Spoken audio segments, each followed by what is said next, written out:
산상수훈 14번째 시간 마태복음 6장 25절에서 34절의 말씀을 보도록 하겠습니다. 그런즉 너희는 먼저 그의 나라와 그의 의를 구하라. 그리하면 이 모든 것을 너희에게 더하시리라. 그러므로 내일을 위하여 염려하지 말라. 내일일은 내일이 염려할 것이요 한날의 괴로움은 그날로 족하니라. 아멘. 염려하지 말래요. 왜요? 염려해서 우리의 문제가 해결되면 염려하세요. 그러나 염려해서 문제가 해결되지 않는데 염려할 필요가 없는 거죠. 염려하는 것은 우리의 마음을 고통스럽게 하는 것이고 우리의 삶을 고통스럽게 하는 것입니다. 독이 되는 거죠. 염려하지 말래요. 그리고 내일은 무엇이 염려할 거라고요? 내일이 염려하는 거예요. 우리가 염려할 것 아니에요. 오늘 우리의 일에 충성스럽게 살라라고 말하고 있습니다. 오늘 이 말씀을 가지고 오늘 우리는 하나님의 부르심을 받았다. 오늘 우리는 하나님의 부르심을 받았다라는 제목으로 같이 은혜를 나누기를 원합니다. 부르심, 이걸 한문으로 소명이라고 부르죠. 소명, 부르심, 소명. 영어로는 콜링이라고 합니다. 하나님께서 우리를 부르셨습니다. 하나님의 자녀로 부르셨어요. 창세전에 우리를 선택하셨습니다. 하나님의 자녀로 부르셨어요. 또한 하나님의 자녀로 부르실 뿐만 아니라 우리를 하나님의 일꾼으로 부르셨어요. 하나님의 일꾼으로 부르셨어요. 우리 모두가 다 하나님의 일꾼이에요. 하나님의 일꾼이에요. 하나님의 일꾼으로 부르셨어요. 하나님의 일꾼이라는 것은 하나님의 나라를 위해서, 하나님의 영광을 위해서 뭐가 있다는 거죠? 사명이 있다는 거예요. 사명이 있는 거예요. 우리 모든 사람은 사명을 받은 사람이에요. 영어로 미션이죠. 미션을 받은 사람이에요.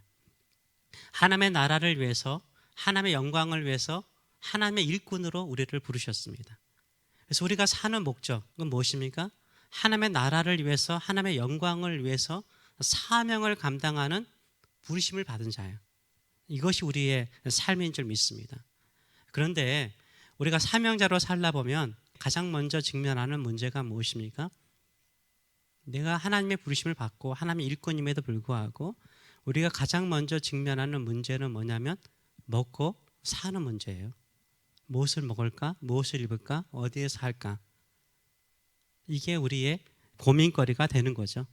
그래서 먹고 사는 문제가 가장 큰 어려움인 것입니다. 그래서 먹고 사는 문제가 염려가 되고 걱정이 되면 하나님의 부르심을 받았음에도 불구하고 먹고 사는 문제를 해결하는 데 초점을 둬요. 거기에 집중을 해요. 그래서 먹고 사는 문제에 집중하다 보면 내가 하나님께 부르심을 받은 그 소명, 그 사명을 위해서 살지 못해요. 결국은 세상이 원하는, 세상 모든 사람들이 먹고 사는 문제로 다들 살아가는데 우리 믿음의 사람, 하나님께 부르심을 받은 우리도요, 그냥 먹고 사는 문제에 집중하다 보니까 어떻게 돼요? 세상 사람들처럼 살다가 하나님께서 우리를 부르신 그 소명을 감당하지 못하고 인생을 마치는 경우가 많습니다. 그런데요, 의외로요, 내가 하나님의 사명에 집중하잖아요. 하나님의 사명에 집중하면 먹고 사는 문제가 해결돼요. 먹고 사는 문제를 해결하고 난 다음에 내가 하나님의 사명 해보겠다 그러면 해결 안 돼요. 내가 하나님이 부르신 그 사명을 위해서 살겠다 집중하잖아요. 먹고 사는 문제가 해결된다라고 주님께서 말씀하시는 거예요. 이것은 단순하게 선교사라든지 목회자에게만 주는 말씀이 아니에요. 우리 모든 성도들에게 하신 말씀이에요. 왜냐하면 우리 모든 성도들이 하나님의 자녀로 부르심을 받았고 하나님의 나라를 위해서 일꾼으로 부르심을 받았기 때문인 거예요. 그래서 예수님께서 하시는 말씀이 뭐예요? 먹고 사는 문제 염려하지 말라는 거예요. 너희는 그걸 염려하는 것이 아니라 그의 나라와 그의 의를 구하라 라고 말씀하고 있어요. 오히려 하나님의 사명에 집중하라는 거예요. 하나님의 부르심에 집중하라는 거예요. 하나님의 나라에 집중하라는 거예요. 33절 아시는 말씀이죠? 우리 같이 한번 읽어볼까요? 그런즉 너희는 먼저 그의 나라와 그의 의를 구하라. 그리하면 이 모든 것을 너희에게 더하시리라 라고 말씀하세요. 하나님의 나라와 의를 구하는 거예요. 하나님께서 나에게 부르신 그 사명을 위해서 살면 하나님께서 먹고 입고 살아가는 모든 것들 다 해결해 주신대요. 그거 못 믿겠느냐? 그럼 자연 뭐라는 거예요? 네 주변에 자연 바라봐라. 못 믿겠느냐? 자연의 주변 바라봐라. 식물들 보고 동물들 바라봐라. 다 하나님께서 돌보시고 먹이지 않느냐. 너희들은 그런 자연의 동물과 식물보다 더 귀한 하나님의 자녀들이다. 존귀한 자다. 라고 우리에게 도전하고 있는 것입니다. 우리가요, 이 자연을 바라보면서 알아야 돼요. 하나님께서 저렇게 자연들을 아름답게 돌보시고 먹이시고 키우시는데 나를 저것보다 더 아름답게, 더 영광스럽게 우리를 만들어 가실 것이라는 기대감이 생기지 않나요? 예수님께서 새를 예를 들었는데요. 제 집과 제가 새벽 기도마다 자주 이야기하는 할아버지 집 사이에 저렇게 작은 감목숲이 있습니다. 작은 감목숲이 있어요. 지금은 이파리가 생겼는데 그전에는 다 나무 가지밖에 없어요. 저 속에요, 새들이 살아요. 새들이 있습니다. 많을 때는요, 한 100마리가 넘는다라고 생각하는데 제 와이프는 한 200마리 넘는다고 그러더라고요. 저는 모르겠어요. 하도 많아요. 한번 한꺼번에 확 날아가면 검은 구름이 확 날아가는 것처럼 날아가요. 많은 새들이 있어요. 이 새들의 특징이 뭔지 아세요? 새들의 특징이요, 수다쟁이에요. 얼마나 짖어대는지, 얼마나 말이 많은지 아침부터요 밤까지요 계속 짖어대요. 정말 말이 많아요. 그런데요, 사람이나 고양이가 이 주변을 딱 지나가잖아요. 그러면 한순간에 조용해져요. 일제 입을 다물어요. 교향곡의 지휘자가 딱 하는 순간 모든 악기가 딱 멈추듯이요, 한순간에 새들이 조용해져 버려요. 저는 그게 너무 신기한 것 같아요. 새들이 다 나뭇가지마다 있으니까 서로 볼 수가 없잖아요. 그리고 말을 하고 있잖아요. 그런데 한순간에 다 조용해져 버려요. 제가 집안에 있을 때도요, 누가 왔다는 걸 금방 알아요. 어떻게 할까요? 새들이 갑자기 조용하잖아요. 그러면 택배 기사라든가 우체부 아저씨가 왔다 간 거예요. 아니면은 고양이, 그들고양이 하나 있거든, 네로라고 그러는데요, 검은 고양이라서 내가 네로라고 불러요. 검은 고양이가 딱 지나가는 그 순간 조용해져요. 참새과에 속한 이 새들을요, 누가 먹이고 누가 입히실까요? 하나님이시죠. 예전에 집단으로 막 들렸던 새소리가 너무 귀찮게 들렸어요. 근데 이게 생각해 보니까 그렇지 않더라고요. 지금은 얼마나 행복하면 저렇게 지적일까. 아무 걱정 근심 없이 저렇게 하루 종일 수다를 떨어도 그들은 행복한 거예요. 그들은 즐거운 거예요. 내가 그들의 행복과 그들의 즐거움, 하나님께서 그들을 돌보기 때문에 그들이 가진 그 행복을 제가 느끼니까 새소리가 이제는 되게 즐겁게 느껴져요. 행복하게 느껴질 때가 참 많습니다. 누가 새들을 먹이고 입히고 기르십니까? 천지를 창조하신 하나님께서 먹이고 입히시는 거예요. 그래서 예수님은 이렇게 말씀하시죠. 26절에 보게 되면 공중의 새를 보라, 심지도 않고 거두지도 않고 창고에 모아들이지도 아니하되 너희 하늘 아버지께서 기르시나니 너희는 이것들보다 귀하지 아니하냐라고 말씀하세요. 우리는 이런 새들보다 더 귀한 존재라고 말씀하고 있습니다. 또 예수님께서 꽃을 드시죠. 그래서 꽃 좀 예를 들겠습니다. 저희 집 텃밭이 있는데 지금 풀밭이 돼버렸지만요, 그 옆에 이렇게 튤립이 지금 자라고 있습니다. 튤립이 예쁘게 자라고 있어요. 매년 봄마다 저 튤립이 피어나요. 분명 겨울에는 없었거든요. 근데 봄만 되면 잎이 나오고 튤립이 저렇게 피는 거예요. 자세히 보면요, 이파리가 6개라는 거 아시죠? 안쪽에 3개가 딱 있고요, 3개 사이에 다시 또 3개가 딱 둘러싸고 있어요. 안쪽에 3개, 바깥쪽에 3개가 있어요. 색깔도 다 다양해요. 그 안에도 꽃술이 6개가 있어요. 이게 밝은 햇살을 딱 맞잖아요. 튤립 색깔이요, 얼마나 아름다운지 몰라요.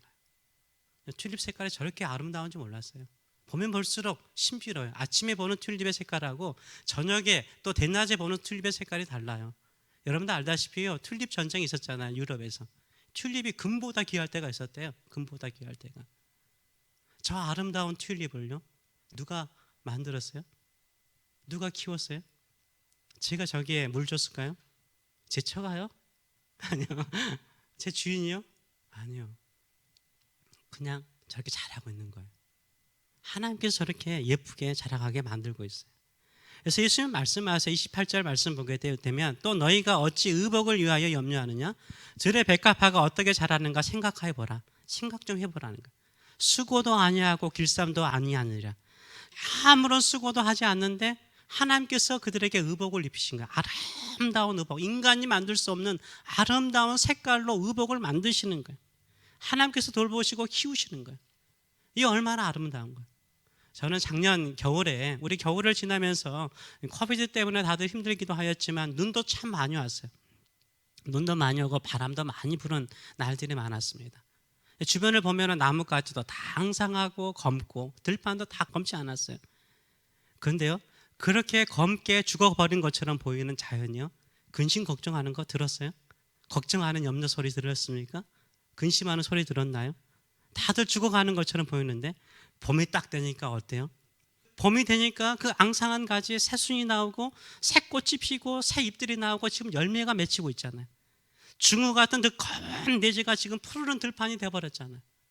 한순간에 변화되잖아요. 누가 돌보기 때문에요? 하나님이 돌보기 때문인 거예요. 그러면 우리는 하나님의 자녀잖아요. 하늘 아버지께서 우리를 돌보지 않으시겠어요? 우리를 보살피지 않겠어요? 우리는 하나님의 자녀인데 하나님이 책임지시는 거예요. 예수 그리스도의 피로 말미암아 우리를 구속하셨는데 어찌 하나님께서 우리를 버리시겠습니까? 겨울과 같은 힘들고 어려운 상황 속에 있더라도 다시 봄과 같은 새로운 역사를 우리 안에 이루어 주실 줄 믿습니다. 이것을 믿으시는 저와 여러분 되시길 축원합니다. 그래서 우리가 이 땅에 먹고 사는 것보다는요, 하나님의 거룩한 부르심을 위해서 살아가시는 저와 여러분 되시길 축원해요. 마크 트윈의 책 가운데 아이들 소설이기 때문에 다들 한 번쯤은 보셨을 것입니다. 왕자와 거지. 왕자와 거지. 마크 트웨인이 쓴 왕자와 거지라는 소설이 있는데요, 이 에드워드 왕자와 거지 톰이 서로 바꾸죠. 근데 이 톰이요, 이 왕자로 있으면서 에드워드가 맡긴 게 뭡니까? 옥새를 맡기죠. 근데 이 옥새 가지고 뭐 하죠? 호두를 까먹어야 되는데 옥새로 뭘 마요? 호두를 까요. 호두를 까죠. 이 옥새 하나 도장 찍으면 나라의 절반이라도 사고 팔 수 있어요. 이 옥새 하나 한번 박으면요, 사람의 생명이 오고 갈 수 있는 사명권이 있는 거예요. 근데 이 옥새로 뭘 해요? 호두 깎는 거, 자기 육체적인 거 하고 먹는 거 하나 해결하기 위해서 호두를 까는데 옥새를 쓰죠. 우리 믿음의 사람이요, 왜 하나님의 거룩한 사람이요, 예수 그리스도의 피로 말미암아 구속받은 사람이 그냥 먹고 사는, 세상 사람들이 하는 것처럼 먹고 사는 일을 한다는 것은 옥새로 뭐 하는 거예요? 호두 까기를 하는 거예요. 호두 까기를 하는 거예요. 우리는 이것을 가지고 하나님의 자녀의 권세를 가지고 뭐 해야 돼요? 영혼을 살리고 하나님의 뜻을 이 땅에 이루는 저와 여러분 되시길 축원합니다. 그렇게 우리는 부르심을 받았어요. 그게 우리인 거예요. 그럼 언제 우리는 이러면 부르심을 받았습니까? 언제 이런 부르심을 받았어요? 34절의 말씀을 보게 되면 이렇게 예수님 말씀하세요. 그러므로 내일을 위하여 염려하지 말라. 내일의 일은 내일이 염려할 것이요 한 달의 괴로움은 그날로 족하니라. 이건 무슨 말이에요? 오늘의, 지금의 충실하라 라고 말씀하고 있어요. 오늘에 집중하라는 거예요. 오늘의 하나님의 나라와 의가 이루어지도록 하라는 거예요. 오늘의 하나님의 뜻과 하나님의 거룩한 목적이 이루어지도록 살라라고 말씀하고 있는 거예요. 왜요? 바로 오늘이 하나님께서 나를 부르신 날이요, 오늘이 하나님께서 우리에게 사명을 주신 날이기 때문인 거예요. 하나님의 사명을 감당하지 못하는 사람들은 특징이 있죠. 그것이 뭡니까? 언젠가 기회가 다시 오겠지. 언젠가 시간이 되면 해야죠. 언젠가 준비되면 해야죠. 나중에 하면 되죠. 이러다가요, 하나님의 거룩한 사명을 감당하지 못한 사람들이 많아요. 아니에요. 하나님은 오늘 부르셨어요. 오늘 우리를 사명자로 부르신 줄 믿습니다. 오늘 이 사명을 감당하시는 저와 여러분 되시길 축원합니다. 오늘 우리가 예배자로 부르심을 받았어요. 예배할 때요, 사명자로 예배하세요. 찬양을 하거나 기도를 하거나 우리가 말씀을 듣거나 또 그 말씀 붙들고 기도하거나 하루를 살더라도 내가 사명자의 마음의 자세를 가지고 살아가시는 저와 여러분 되시길 축원합니다.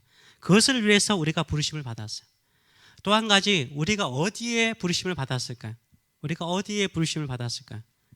시간은 오늘이라면, 지금이라면, 그러면 장소는, 일하는 사역의 사명지는 어딜까요?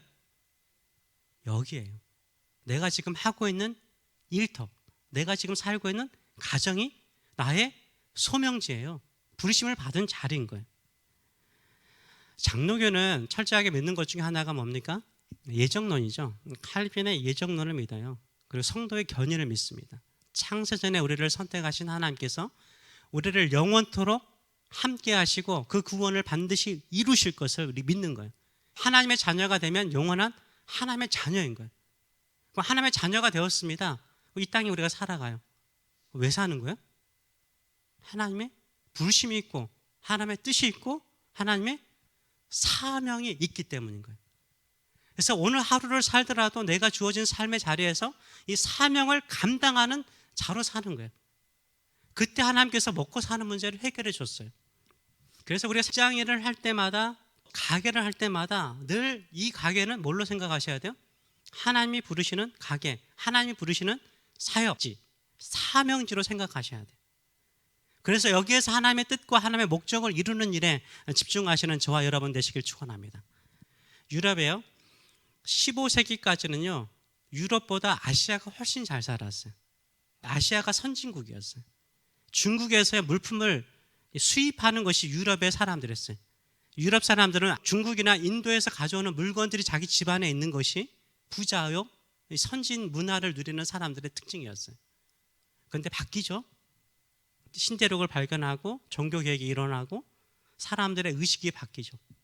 그러면서 아시아보다 어디가 잘 살게 돼요? 유럽이 잘 살게 돼요.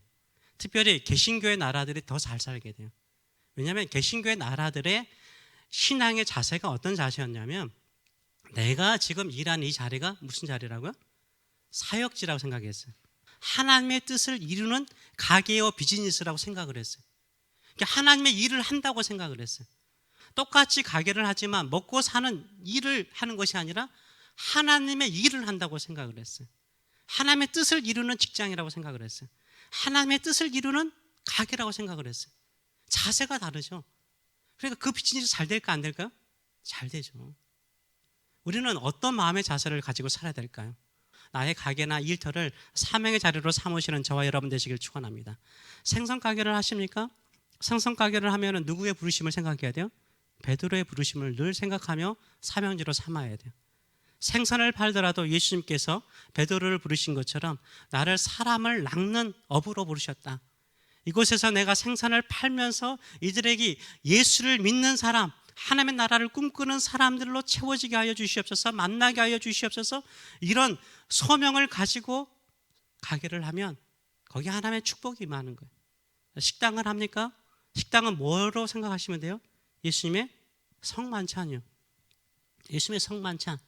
이 음식이 예수님의 살과 피가 되어서 이 음식을 드시는 모든 사람들이 예수님의 그 사랑을, 십자가의 사랑을 알게 해주셔서, 그래서 주께로 돌아오게 하여 주시옵소서. 이렇게 음식을 서빙하면 음식이 맛이 없을 수가 없는 거죠. 그 영혼들이 어떻게 할까요? 주께로 돌아오는 놀라운 영광의 자리가 되는 줄 믿습니다. 구원의 방주가 되는 줄 믿습니다. 내일 가게, 주로 내일 가게는 뭘 만지죠? 손 만지죠. 예수님께서 병든 자들이요 손잡고 이렇게 세우셨어요. 이렇게 세우셨어요. 치료의 역사가 일어났어요. 손을 만지면서 예수의 이름으로 이들도 일어나 걷게 하여 주시옵소서. 이런 마음을 가지고 하면 그들의 영혼과 그들의 마음이 치료되는 놀라운 역사의 현장이 되는 줄 믿습니다. 혹시 발을 닦습니까? 굳은 손님의 발을 닦을 때 마음이 좀 상할 수도 있어요. 근데 성만찬을 생각하세요. 지금 현대인의 발이요 옛날에 예수님께서 제자들의 발보다 훨씬 깨끗해요. 예수님께서는 그 제자들의 그 더러운 발, 샌들 신었던 그 더러운 발들을요 씻기셨어요. 겸손하게 섬기셨어요. 근데 진짜 내일 가게에서 겸손하게 섬겨주잖아요. 그러면 발만 고침이 될까요? 그 사람이 치료받아요. 마음이 치료받아요. 그래서 예수님을 만나는 놀라운 기적의 역사가 일어나게 되는 줄 믿습니다. 그래서 우리가 무슨 일을 하든지 간에 오늘 여기에 하나님께서 나를 부르셨다라는 마음의 자세를 가지고 일을 하잖아요. 그럼 그 섬김의 자세를 통해서 하나님께서 우리 먹고 사는 문제를 해결해 주시는 줄 믿습니다. 오히려 영적인 기적의 역사가 일어나게 되는 줄 믿습니다. 혹시 운전하십니까? 수많은 이곳저곳을 생전 한 번도 가보지 않는 곳을 다니십니까? 예수님은 얼마나 많은 여행을 하셨는지 몰라요. 예수님께서 새벽 미명에 기도하시고 난 다음에 제자들이 와서 우리 여기가 너무 사역이 잘 되는데 여기서 계속 사역합시다. 그러죠. 예수님께서 뭐라고 말씀하세요? 또 다른 마을로 가자. 그래서 예수님 계속해서 또 다른 마을로 다니시면서 온 갈릴리 지방을 다 다니시면서 천국 복음을 전하시고 귀신을 쫓아내시고 병든 자를 치료하셨어요. 예수님은 여행하는 사람이었어요. 운전하는 사람이요 운전하면서 하나님, 제가 복음의 운반자 되게 하여 주시옵소서. 미리 가서 기도로 준비하는 자 되게 하여 주시옵소서. 이런 마음을 가지고 살아가시는 저와 여러분 되시길 축원합니다. 우리 인생을 후회할 때요, 언제 많이 후회하죠? 내가 과거에 그때 좀 잘할 거, 이럴 때 후회하죠. 그때 하나님께서 우리에게 소명을 주신 것이고 그때 거기가 사명제였어요. 그 시간에 내가 그때 최선을 다했으면 오늘이 달라질 수 있는, 오늘 지금이 달라질 수 있는 순간들이 많았죠. 저는요, 중학교 때 목사가 되겠다, 선교사가 되겠다는 소명을 받았어요. 그러면 소명자로서 하나님 그 기간 동안 훈련할 거 아니에요? 대학을 가는데 저 신학교 가고 싶은데 아버님께서, 믿지 않는 아버님이시니까 반대하실 거 뻔하잖아요. 그래서 일반 대학을 가야 했어요. 일반 대학을 가야 되는데 목사님들이 일반 대학 가면 무슨 과를 선택하게 됩니까? 그러니까는 영문학과 가면 좋을 것 같아, 그렇게 이야기하시더라고요. 그래서 정말 영문도 모르고 영문과 왔어요. 근데 제가요, 기도는 했지만 내가 미국에 와서 미국 사역을 할 것이라고 기도는 했지만 이루어질 거라고 생각은 하지 않았어요. 근데 그때 딴짓 많이 했죠. 제가 또 이렇게 카톡으로 새벽 설교를 보내면서 글을 좀 쓰잖아요. 어떤 분들이 잘 쓰지도 않는 글 가지고, 그래도 목사님이 문학적인 기질이 좀 있는 것 같아요, 이런 말씀을 할 때가 있어요. 4년 동안 영어 열심히 공부하고 영문학 열심히 했으면 좀 더 나은 오늘을 살고 있겠죠. 그렇죠? 그러니까 하나님께요, 오늘 내가 원하지 않는 자리에, 내가 원하지 않는 위치에 있다라고 불평하지 마세요. 거기에 최선을 다하세요. 최선을 다하세요. 하나님의 일한다고 생각하세요. 하나님의 일이라고 생각하세요. 여기가 하나님의 부르심이라 생각하세요. 나중에요, 그게 뭐가 돼요? 진짜 하나님의 사명이요, 하나님의 소명이었어요. 하나님의 뜻을 이루는 놀라운 능력의 자리가 되는 줄 믿습니다. 그래서 내가 이곳에서 하나님의 사명자로, 소명자로 열심히 하나님의 일을 하잖아요. 그러면 결국은 열매가 뭔지 아세요? 먹고 사는 문제는 해결돼요. 그리고 또 한 가지가 뭔지요? 사람을 얻어요. 사람을 얻어요. 사람들이 생각보다요, 식당에 큰 마켓에 가는 것보다 작은 구멍가게에 가는 사람들이 많대요. 왜 그럴까요? 인간 관계 때문에 그러는 거예요. 물건들이 훨씬 마켓 가면 싸요. 큰 마켓 가면. 근데 더 비싸더라도 와요. 대화를 하고 싶거든요. 이야기를 나누고 싶거든요. 섬김을 받고 싶거든요. 관심을 받고 싶거든요. 내가 작은 가게를 하더라도, 작은 마켓을 하더라도요, 작은 것을 하더라도요, 사람들은 오게 돼 있어요. 왜요? 사랑을 받고 싶고 관심을 받고 싶거든요. 섬김을 받고 싶거든요.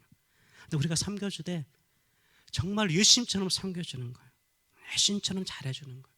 예수님처럼 서빙해주는 거예요. 그들의 마음이 녹을 수밖에 없는 거예요. 결국은 우리가 누구를 얻게 되죠? 사람을 얻게 돼요.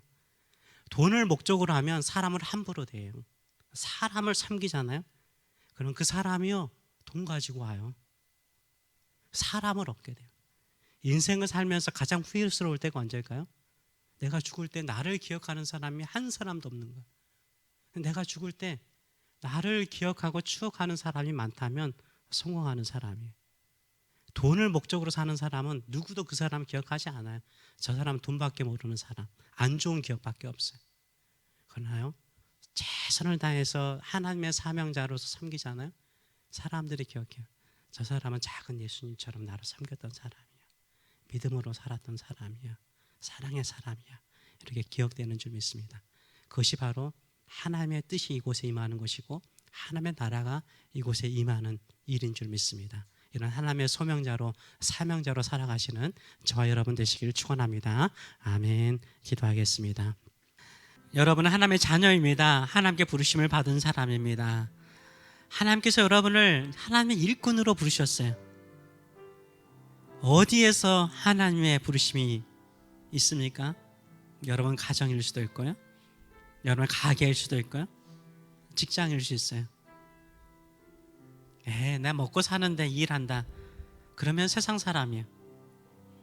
근데 하나님의 자녀라면, 하나님 이것이 내 사역지입니다, 내 사명지입니다, 하나님이 부르신 곳입니다, 예수님처럼 섬기면서 예수님의 삶을 여기에서 내가 살아보겠습니다, 작고 초라할지라도 한번 살아보겠습니다, 하나님의 뜻이 이루도록, 하나님의 나라가 임하는 이곳이 되도록 섬겨보겠습니다. 그러면 하나님이 다 책임져요. 염려 걱정할 필요가 없어요. 하나님이 다 책임져 주세요. 더 잘 되게 해주세요. 그리고 우리 마음속에요, 부유해져요.